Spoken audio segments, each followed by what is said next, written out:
Everybody ready? Good evening. I saw you from far. Okay. I think he was over there. Good evening. I'd like to call the City of Mount Vernon City Council meeting for Wednesday, September 28th to order. The time now is 7:01. Mayor Boudreau is unable to attend this evening, so I'll be filling in as Mayor Pro Tem. Would you please stand with me and join me in the Pledge of Allegiance? I pledge allegiance to the flag of the United States of America and to the republic for which it stands, one nation, under God, indivisible, with liberty and justice for all. Now we'll have our roll call of council members, and I'll ask the city clerk, Rebecca Jensen, to please call our roll. Councilmember Beaton, She is excused tonight. Councilmember Rocksmith, Here. Councilmember Cruz, Here. Councilmember Hudson, Here. Councilmember Holtz, Here. Councilmember Molinar, Here. Councilmember Morales, Here. Thank you, Vic.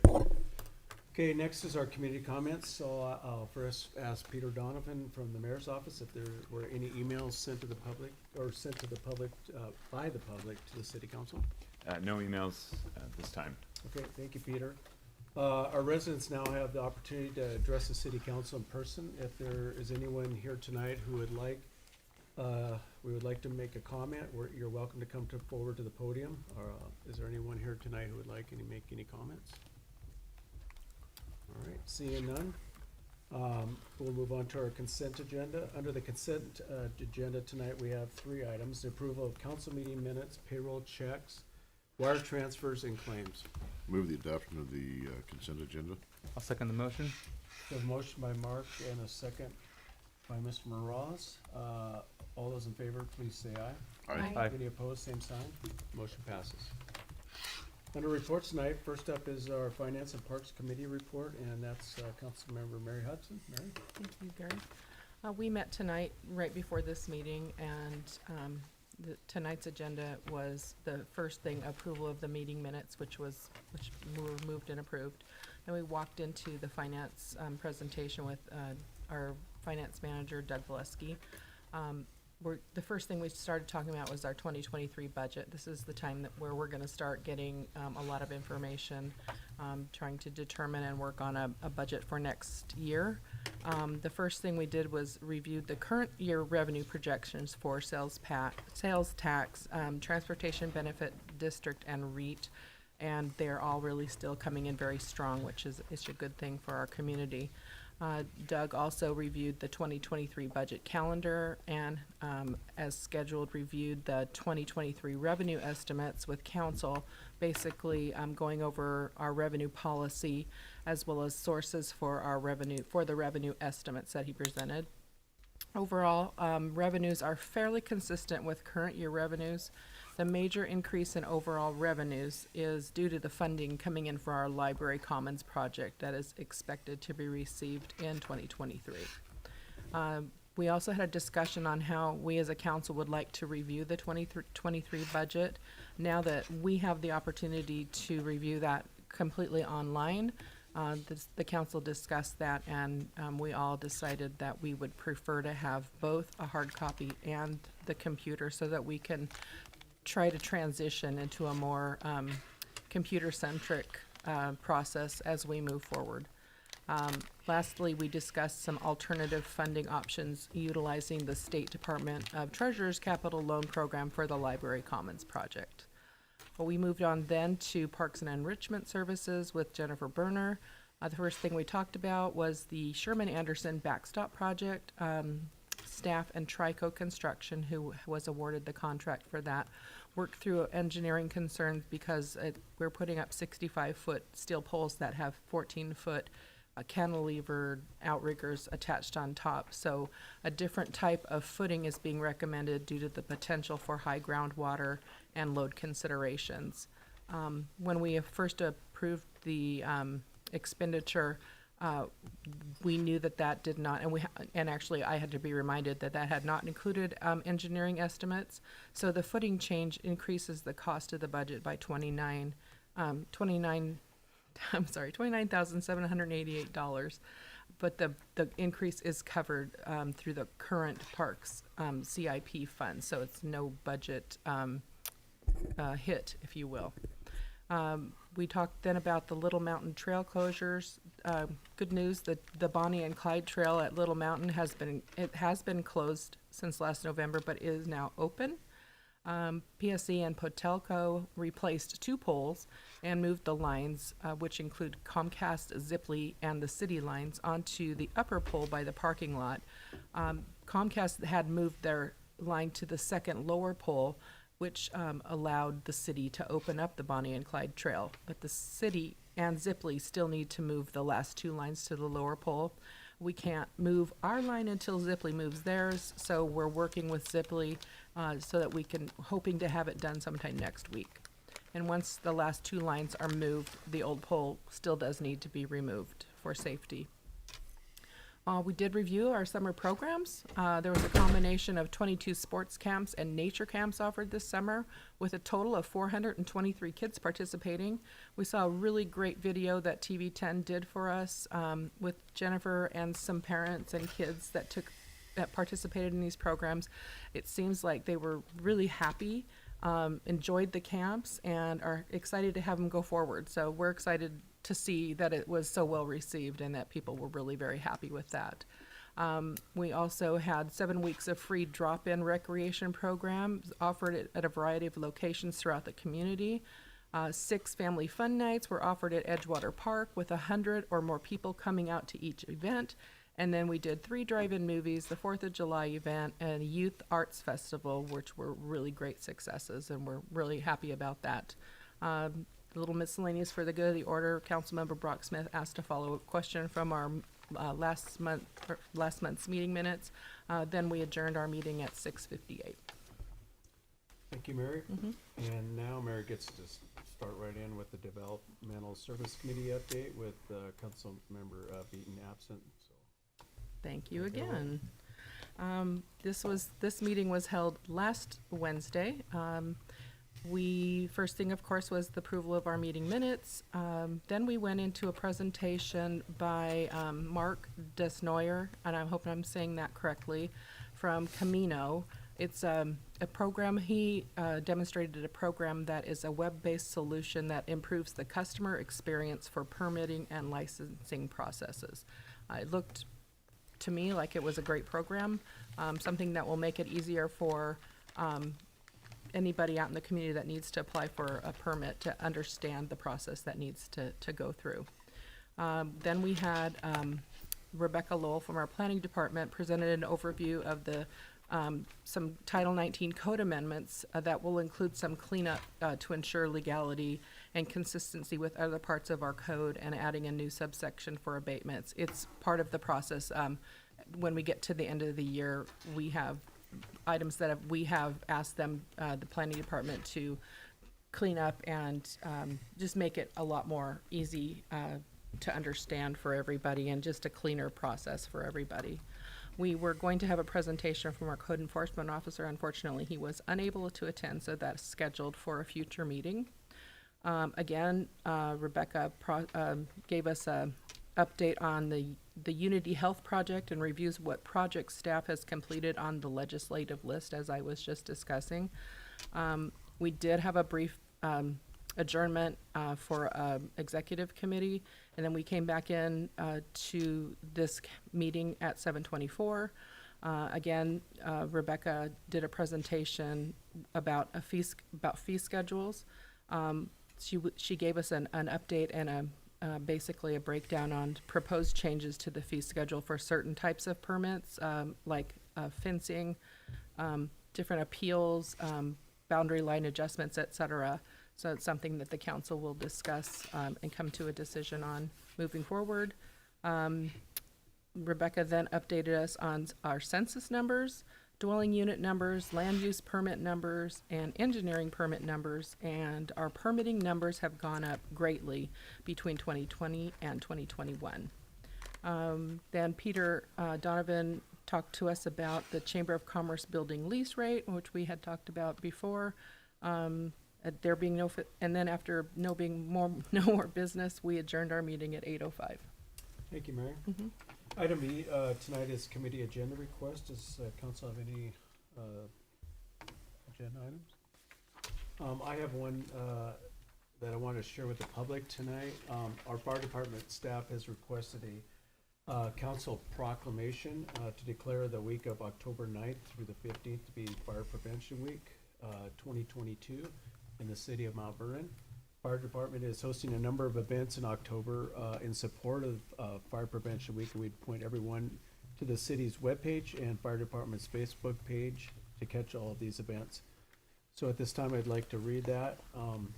We, the City Council of Mount Vernon, do hereby proclaim October 9 through the 15th, 2022 as Fire Prevention Week throughout the city, and we urge all residents of Mount Vernon to plan and practice a home fire escape for Fire Prevention Week of 2022 and to support the many public safety activities and efforts of Mount Vernon's fire and emergency services. All right, back to our agenda. There is no mayor's report tonight, so we'll move on to committee agenda requests. Do we, any council members have any agenda requests? Okay, we have no unfinished business tonight. Under new business, item A tonight is a presentation of the Skagit County Community Court, and Peter Donovan from the mayor's office is here to introduce our guest tonight. Peter?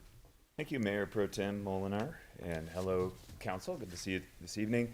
The mission of Skagit County Community Court is to build stronger and safer communities by providing accountability with help for individuals involved in the criminal justice system.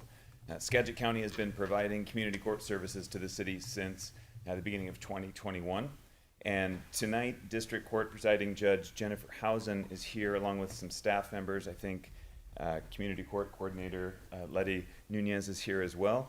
But on behalf of the city, I would like to thank them for being here and invite Judge Housen to the podium to share with council about the community court program. Welcome. Thank you, Mayor Pro Tem and members of the council. I am Judge Jennifer Housen, presiding judge of District Court in Skagit County and the municipal courts, all of them in Skagit County except Cedro-Woolley. And we're just here tonight to give you an update on what we've been accomplishing. And I would also introduce Letty Nunez, who is our therapeutic court coordinator. And one of the things we're most proud of, because it means that we're not asking you for these funds, is Ms. Nunez and myself have applied for grants federally and across the state, and for, as you can, do you have this document that with my beautiful face on it? Council, that's in your electronic packet. Oh, okay. So, nearly $1 million in grants. Neither of us had any grant writing experience at all, and we're terrified with the prospect of trying to write and manage grants. But we had no option. We wanted to start in, and it was the pandemic, and so we started in with learning how to writing grants, and we were one of 7 community courts across the country that were the recipient of these federal grants. And through Ms. Nunez's hard work, we were granted a grant extension because the funds were not available, and most of the courts were closed in 2020 because of the pandemic. It's the worst time in the world that we could have been trying to change the way justice is administered. After 150 years of an adversarial system. So as you may know, the community court model is a therapeutic model, and it's intended to intervene immediately upon arrest or contact with a person suffering from mental illness, drug addiction, crimes of poverty, and divert them from the criminal justice system and from the other first responders, and find out immediately what their needs are, what caused them to act and engage in that behavior, and then provide the services to try to put a new tangent on their course. And I believe I submitted a study of some Red Hook findings from across the nation from the Center for Court Innovation, but I have those as well if you'd like to see those. But this model is an evidence-based model of providing treatment and resources in the community in order to stop recidivism. So in order to stop reoffenses, in order to stop the high cost of first responders and the high cost of jail. So the research and the data is out there nationally to support the concept. We are moving along with being able to show statistics for our courts across the county, and Mount Vernon Municipal Court specifically is one of our strongest, most responsive programs in the county because of the way we work together with law enforcement and the social worker, embedded social workers here, and the way we are working together to provide treatment. So some of the expansions of our program since 2021 that we've been able to do are that we have, through these grants, so therefore these are not funds we've had to ask the city for. Through these grants, we've been able to add three additional advocates, so that this Mount Vernon Municipal Court now has 2 dedicated advocates, and yet we're only needing to ask funds from the city for 1 advocate. So we're providing more than we're asking for because of the grant funding. So we're really excited about being able to take even deeper dive into the needs of these individuals and to work even more closely with the law enforcement on the street and with the treatment providers. We got grants from the state, so I'm not sure if you're familiar, but I'm the co-chair of the Therapeutic Courts Committee for the state. So I am able to go to the legislature and ask for funds and be able to get in front of the legislature and ask for funds to bring back to the city of Mount Vernon. And there I was successful in getting funding for treatment providers to come into the courtroom. So on the very first day I bring someone into court, they are introduced to the treatment provider. So they're given a needs and risk assessment, and then they can meet the person who's going to give them mental health treatment. They can meet the person who's going to give them drug and alcohol treatment. And so that is just a huge bonus, and we are really looking forward to seeing what those numbers might be when we are able to give that extra emphasis. So I'm really here to see if you have any questions of myself or Ms. Nunez, because she's the workforce that's been able to bring all this funding to us. I'd just say that I'd like to commend you on the valiant effort you've made to put this program in place. You know, so many times we see people that are suffering from mental health or drug and alcohol abuse or dependency that kind of fall in this trap, and there's no way out. At least you're providing a way for those with mental health problems to get the help that they need. I mean, we're talking about the most vulnerable people in our community, and we have in my opinion, we have a moral obligation to take care of those folks. And I'm really pleased to see that, you know, there's different agencies and different departments that are doing what they can. And this is somebody that's maybe gotten involved in some criminal activity, and instead of locking them up and throwing away the key, we're actually finding out what those mental health needs are. We're providing that. And, you know, looking at your success rate, just what you've got here, is phenomenal. I think it's a great program. So thank you for what you're doing. Thank you for that. Yep. You can see that we're dealing with a very vulnerable population. You can see in 2 of our communities we've lost a participant here and there due to death, and that's because we're not choosing just the easiest individuals to try to help. There's some at-risk individuals. So, and we're trying to get it so they don't get to that level where you need that big machine. Right. I'll just echo that. Thank you, and heartened to hear the great working relationship in the city of Mount Vernon, and so thank you to our staff as well. I'd ask if there's any barriers that you're finding that are out there that should be on our radar. You know, treatment resources, communication, anything that we can help, and we could also take it offline if you need stuff to talk about outside. So, Well, thank you for that. There are barriers, but I'm not sure there's ones that you can address in this simple, you know, you're well aware of the housing issue, you're well aware of the treatment provider issue, and I know that you're working on those issues hard.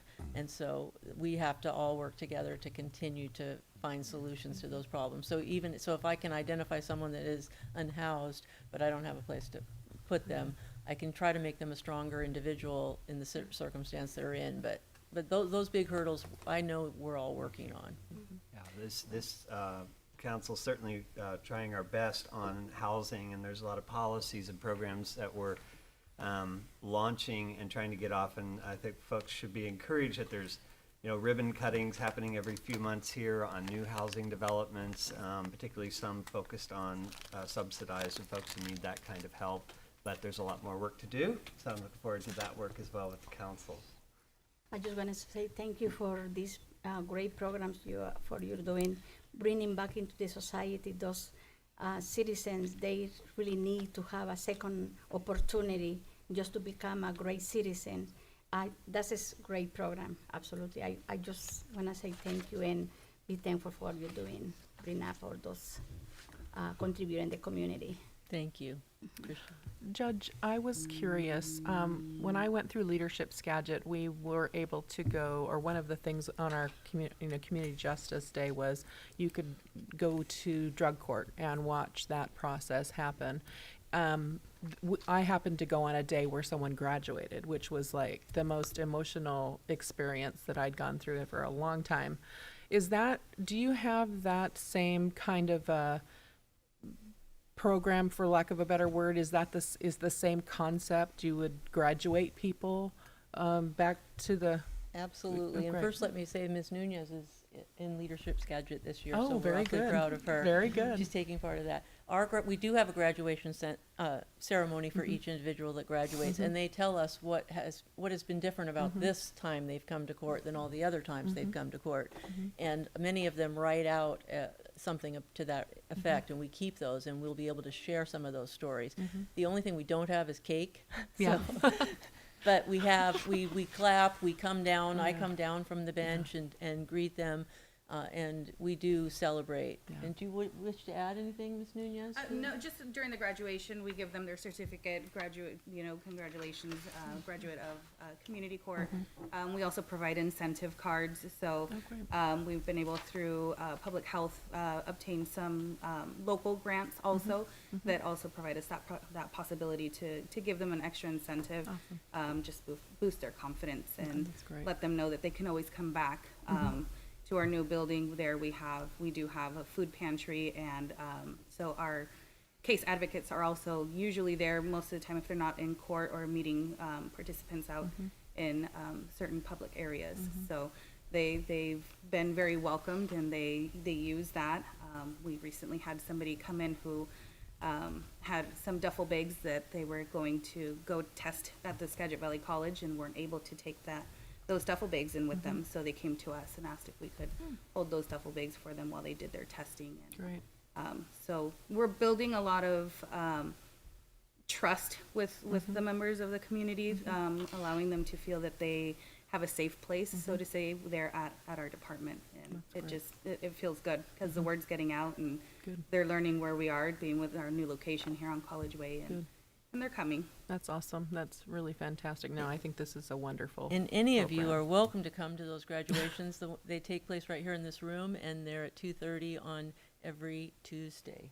Oh, And so wonderful. sometimes you're welcome anytime. Oh, I would encourage anyone to come. They're It's very really- moving. Really uplifting. And when I think about the reason why I started this court after about 3 months of sitting on the bench and seeing the same faces over and over and absolutely nothing happening, which I'm sure most of the community shares that feeling, I wanted to come in and make a difference. And hearing those graduations, like you say, that's where I'm like, okay, this is working. Yeah, So we're it's great. making a difference. So Thank you. thank you. Thank you. Any other questions? Well, I just want to say, I think you're a perfect fit. I mean, just with your ties to Olympia too, and with the grants, I mean, that's a huge issue, you know, because funds are always needed and for different things. So Right. I just want to thank you for your great work with out in the city and the community court. Absolutely. I'm learning a you, lot. lady. I'd never testified in front of the legislature or figured out how to get ahead of the legislation that's coming in for future. So we're already doing for next year Good. and all of that. There's a lot to learn in what you all do. Great. Awesome. I Thank do you. have one Oh, question. yes. Thank you. Good evening, Your Honor, and Council member Leticia. Morales. The question that I have is on the reoffense rate. The 19% is what it's mentioned there, right? So I was just curious, is that for the misdemeanors alone? Or is it misdemeanors and it doesn't include felonies, right? If they reoffend, if they're charged even, we would count that. So, Yeah, we're okay. trying to, we would, everything is counted. Got it. And then just to sort of like highlight the great impact that your community courts have been doing, the reoffense rate now for the 12-month period is 19%. So prior to that was probably a higher number, I assume. Yes, yes. Okay. And I can't tell you what that number is, but, because we weren't keeping those numbers, but now we are. And so people who fail to graduate or people who opt out, we are starting to take those statistics Mhm. so that we can tell. Okay. Yeah, I just wanted to highlight that programs like these work, and I just want to thank you and your staff for all the good and the hard work that you have been doing and will continue to do. So Thank you. Thank you. Thank you. If there's Well- nothing further? Oh, what's that? Anything further? I think we're good. Thank you. Thank you. Well, next on our item is B is consideration of the renewal of the agreement with Skagit County for Community Court Services. How about that? How timely is that? Wow. The time is amazing. How did that happen? Thank you.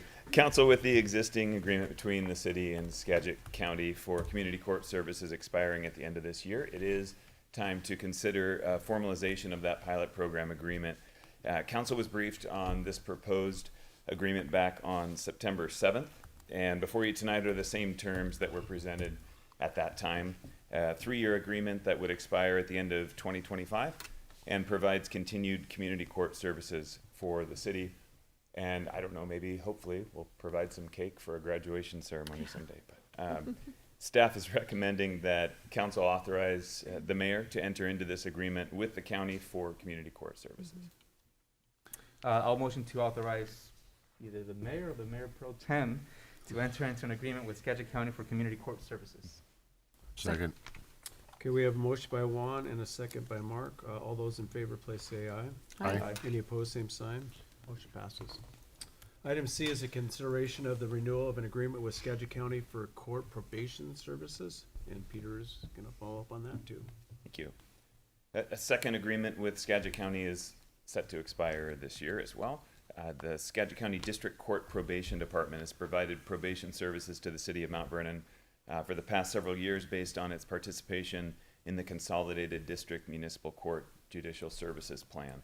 The county provides a number of full probation-related services, including pretrial monitoring and monitoring of treatment and community-based support group attendance. Council was also briefed in committee on September 7th on the rates that are set forth in the existing agreement for these services that are currently underfunding the actual cost of service. And before you tonight are those terms that you saw on September 7th, a 3-year agreement that would expire at the end of 2025 and provides continued probation monitoring services for the city at a rate that more closely reflects the actual costs for those services. And with that, staff is recommending that council authorize the mayor to enter into this agreement with Skagit County for probation monitoring services. So I'd move the adoption of the agreement with Skagit County for probation monitoring services. I'll second the motion. Okay, we have a motion by Mark and a second by Juan. All in favor, please say aye. Aye. Any opposed, same sign. Motion passes. Item D is a public hearing for a potential street vacation, and Rebecca Bradley Lowell, the city principal planner, is here to introduce the item. Thank you, Mayor Pro you. Tem, and good evening, City Council.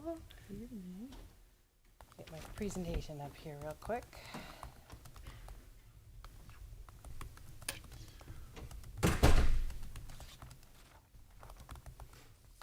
All right.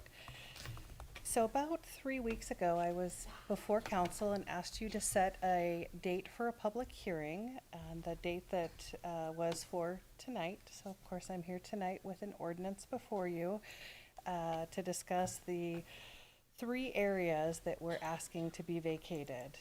So in an effort to, I hope, illustrate the areas that are being vacated, because I know the legal descriptions and the technical maps that you were provided they're difficult to figure out exactly what's going on.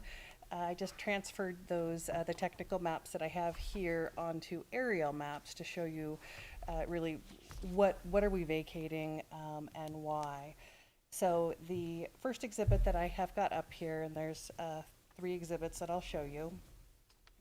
This is the vacation of the north 7 feet, the subterranean, so the below ground portion, and then the airspace above just that 7-foot strip that I've shown on the alley. So what I did was I just highlighted the entire 14-foot wide alley that exists there today on the aerial map. It's approximate location. It's skewed a little bit.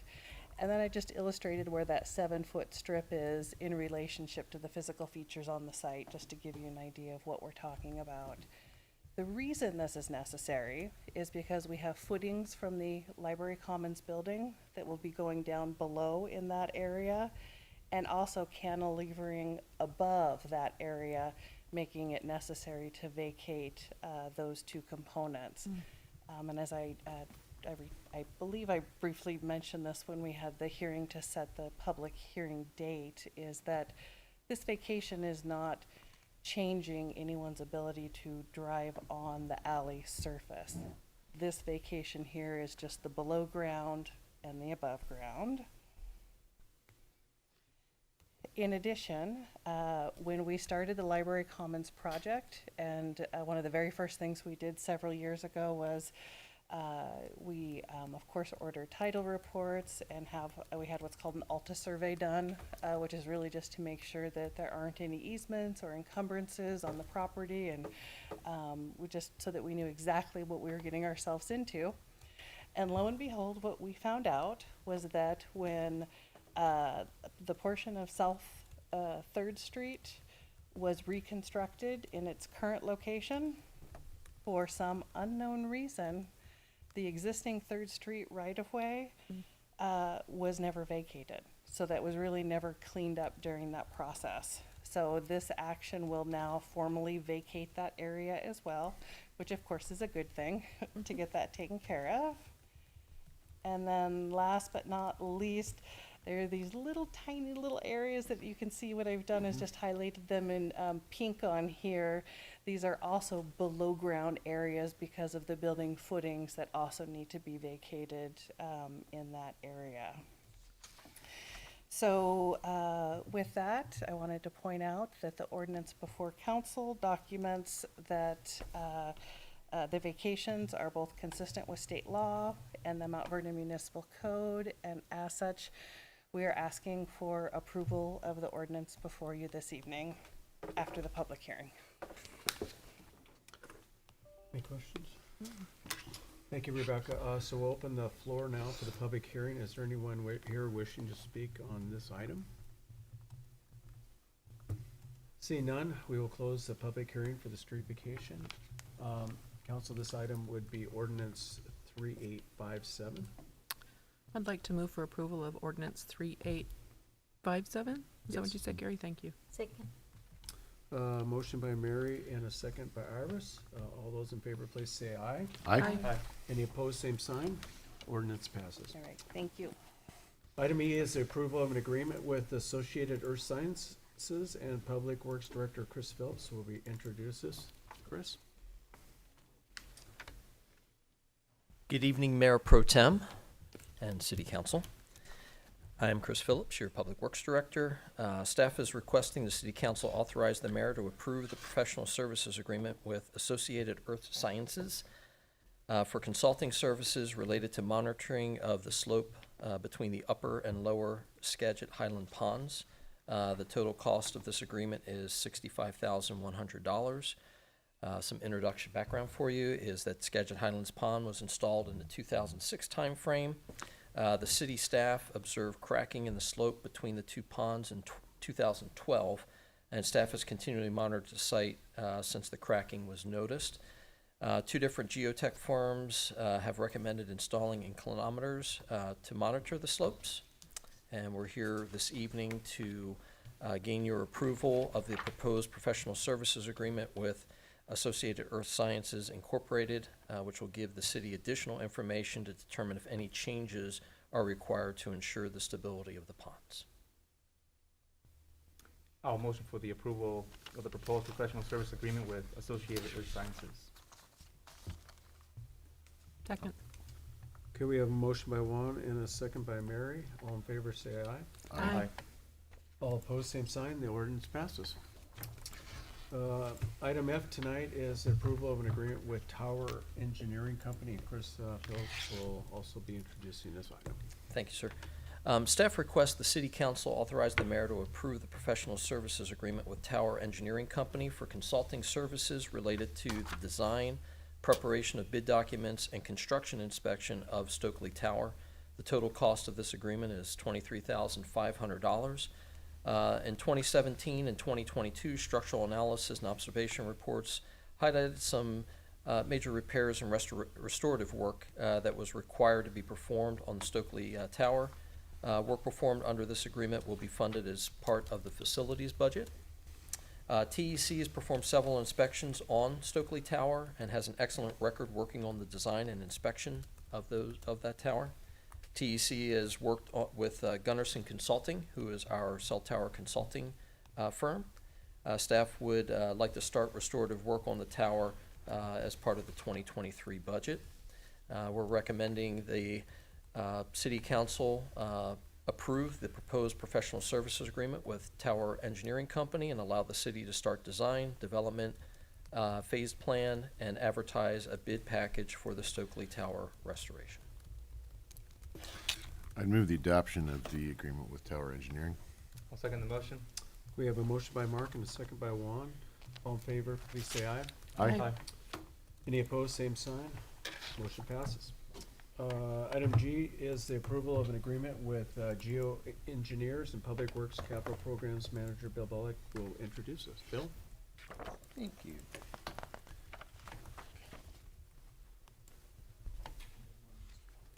Sure.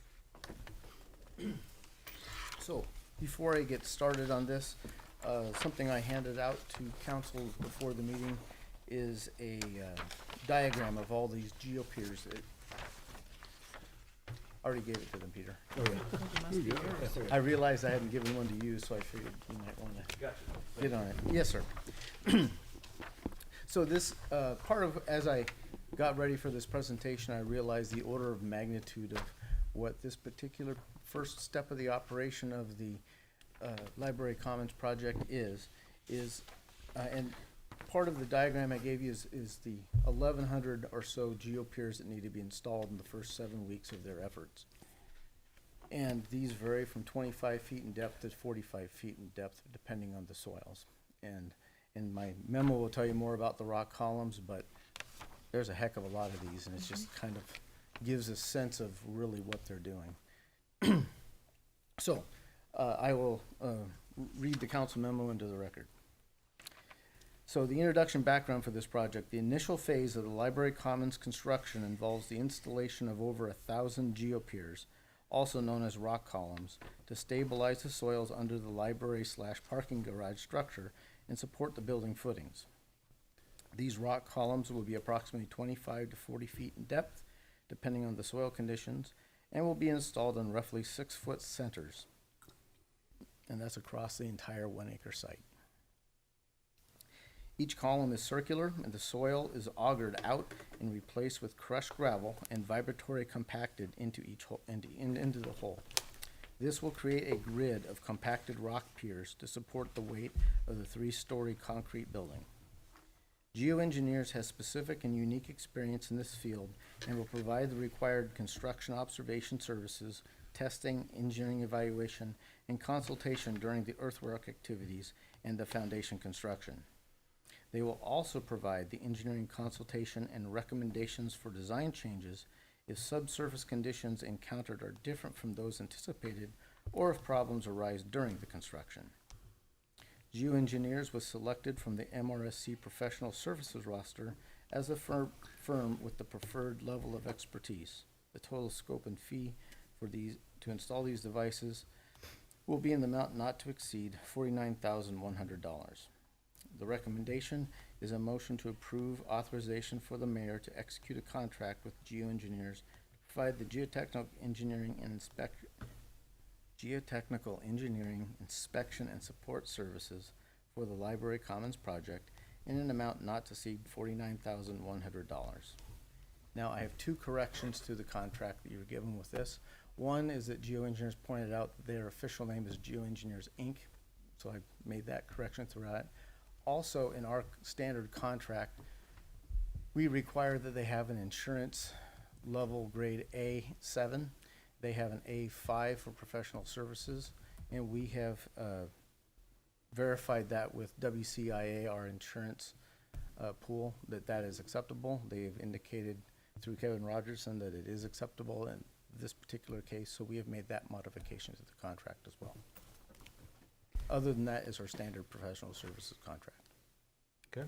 I will motion to approve authorization for the mayor to execute a contract with geoengineers to provide geotechnical engineering inspection and support services for the Library Commons project in an amount not to exceed $49,100,000 or $49,100. dollars. Yeah, there you go. Thank you. I have a question. Can I ask a question, or do Yes, I ma'am. need to have a second first? I can't remember. Should have a second. Okay, I'll second it just for the sake of having a discussion. thank you, thank you. On the attachment that you gave us, under ma'am. the geopier depth legend, I see all the, they're all colored in a certain way. Yes. So What the- does or refusal mean?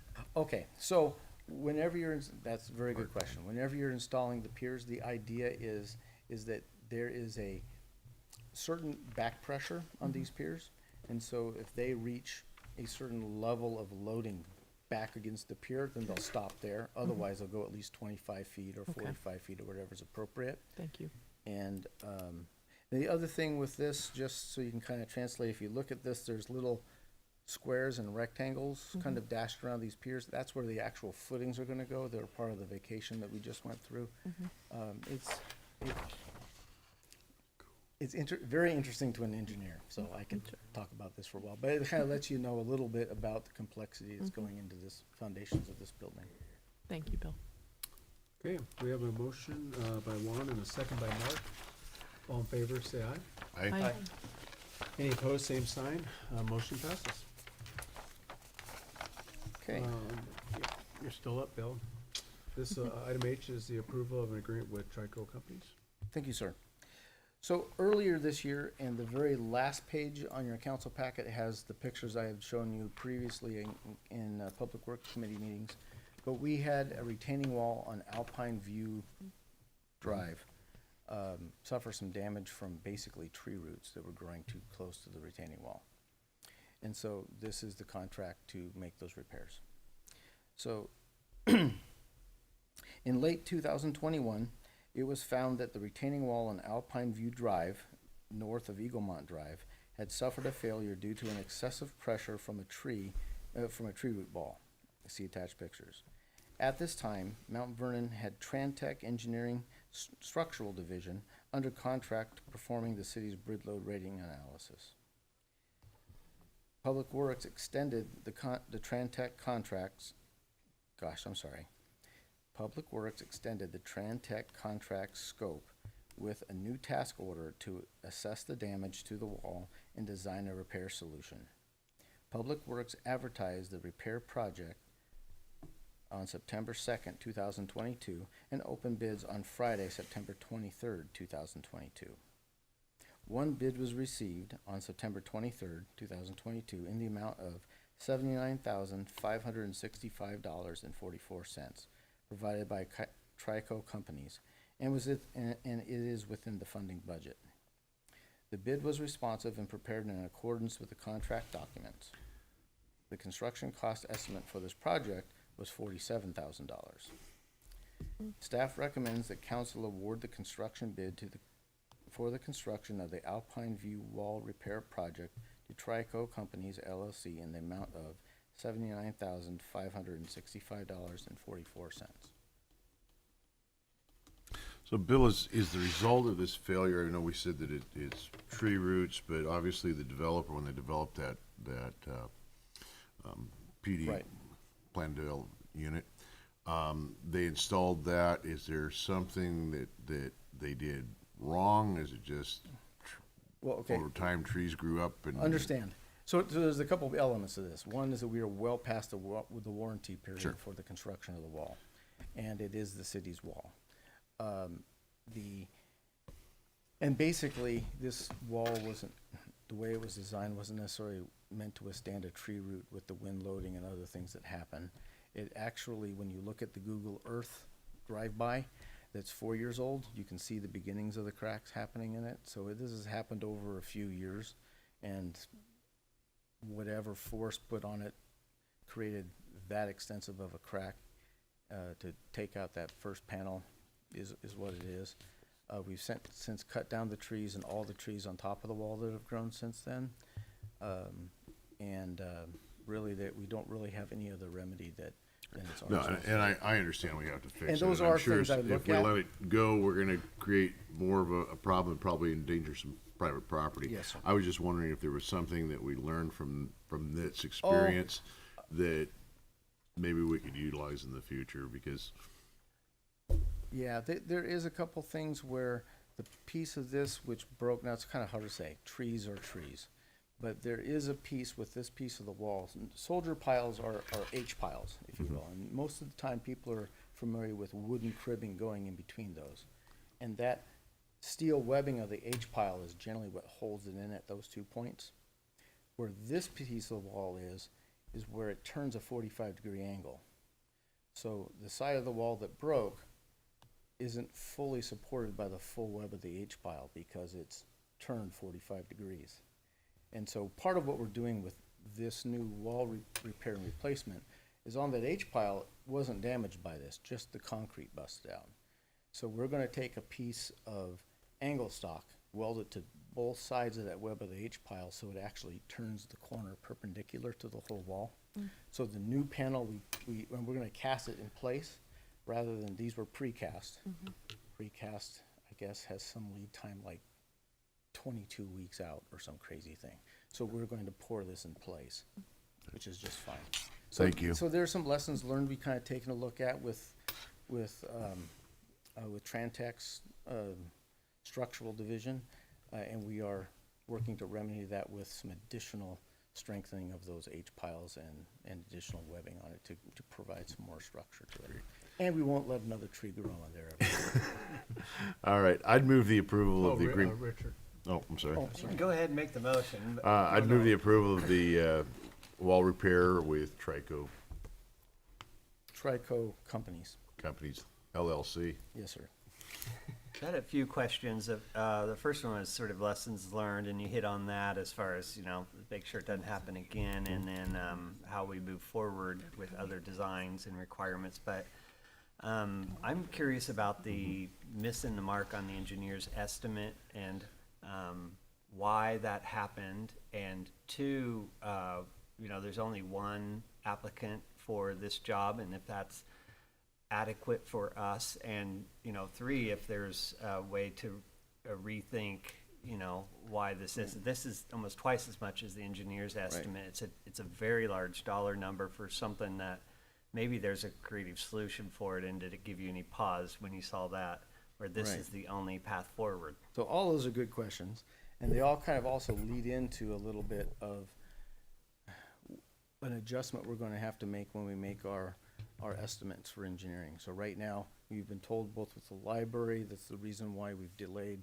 our street improvement program with the price of asphalt and that type of thing. This is, I think, going to be indicative for the next few years of new bid price. We always base our bid prices off of the last year's construction typically. And right now, within the last 4 months, we've seen some prices and things double or even triple. And this is indicative to that piece. Right now, we'd really like to get this repaired before this winter season, which we can do at this point in time. And some of those things is the way we're gonna handle some of this overall with Public Works. It isn't really indicative just of this project. Is, for instance, with the street program and with the Hogla Venture Signal, we're gonna start making sure we bid things in January, which is the most advantageous bid season as people get ready to go. That will help. And then the other thing is we're going to I'm going to go through a process to reevaluate all of my estimates on the 6-year TIP, for instance, because we want to be able to make sure we're budgeting things appropriately so that we can size our projects appropriately for the budgets we have. And this is kind of that piece in miniature. Also, smaller projects tend to vary more than little projects. This is actually a very small project. But at the same time, it is within our our budgets to do this as far as being in the arterial street fund, because this is essentially a street project, because it supports the transportation system piece. So with that, yeah, I would like to move forward with the project so we can get it done before the winter, because we don't know if there's another failure element waiting with this particular project. But it is gonna be something where we are gonna work hard to adjust our strategies to make sure we have our project sized appropriately for what we can expect the construction to go for. But it's been pretty eye-opening and I've done a little bit of thought process on this. When I heard the asphalt prices were $165 a ton, I called two of our other consultants we have, and they said, "Oh, really? We're estimating $185 a ton in southeast King County." I'm like, okay. So I've had to come to something of a realization of I'm gonna need to step back, decide, there may be some projects we do delay for a while to see if those prices do fluctuate and come back down to you always wanna say pre-pandemic level and all that stuff, but it may be the course we're on, and we'll have to readjust our engineering estimates for unit costs. But right now, this is indicative of what I'm hearing from my colleagues in other cities and also consulting, that we need to step back and readjust our costs. We're seeing this in our processes too. In my day job, we review lots of construction projects, but so that's not surprising. But did it give you any ideas? Are there any other ideas out there? I mean, it seems like we're trying to match the current wall and be aesthetically pleasing, but there are alternative solutions, right? That could be cheaper. Sure. The alternative solution was the construction method we chose out of a couple different construction methods that we went to bid with. This was what we thought would be the most economical construction method, as opposed to doing a precast or even changing the wall design What about itself. wood? Well, wood is something, that we didn't think of, just simply because we want to match the same materials in the wall. It is, I guess, something we could think about, but this wall wasn't really designed for wood. And generally, I think, shouldn't say for sure because I'm not a structural engineer, but I believe wood has a bit different H-pile that you use with the different thicknesses and that type of piece with it. So this is what the structural engineers said is the appropriate thing. It's just a hard pill to swallow. I understand, sir. Okay, we have a motion by Mark. I'll second. Mary, a second. All in favor, say aye. Aye. All opposed, same sign. Motion passes. Thank you. Thank you, Bill. And that, item I is the approval of, agreement with Trico Companies. Seems like they're busy this time of year. And Parks and Enrichment, Director Jennifer Berner is here to present the last item tonight. Yes, good evening, Council and Pro Tem Mayor. So a contract change order with Trico Companies is needed for the Sherman Anderson backstop project. The project was bid without engineering as part of that bid package.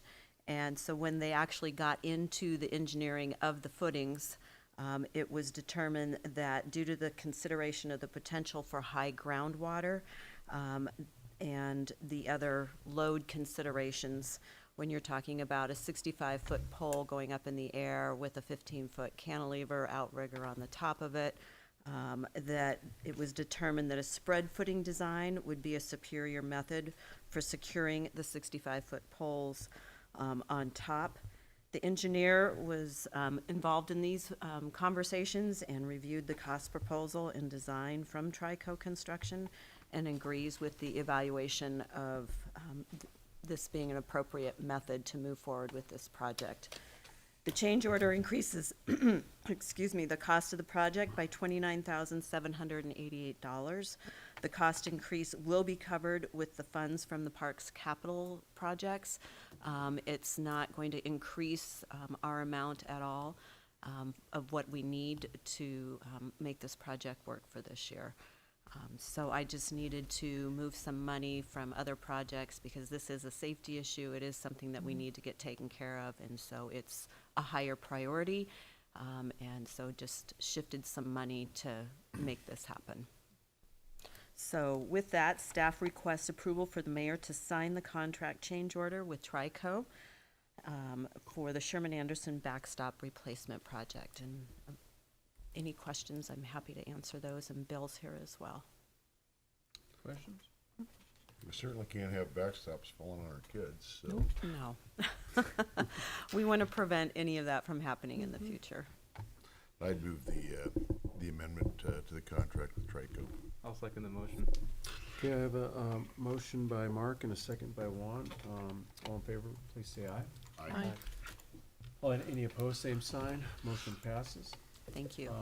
That concludes our agenda for this evening, and there will be no exec session. So with that, Mount Vernon City Council will be adjourned at 7:57 p.m. Thank you. Thanks for running.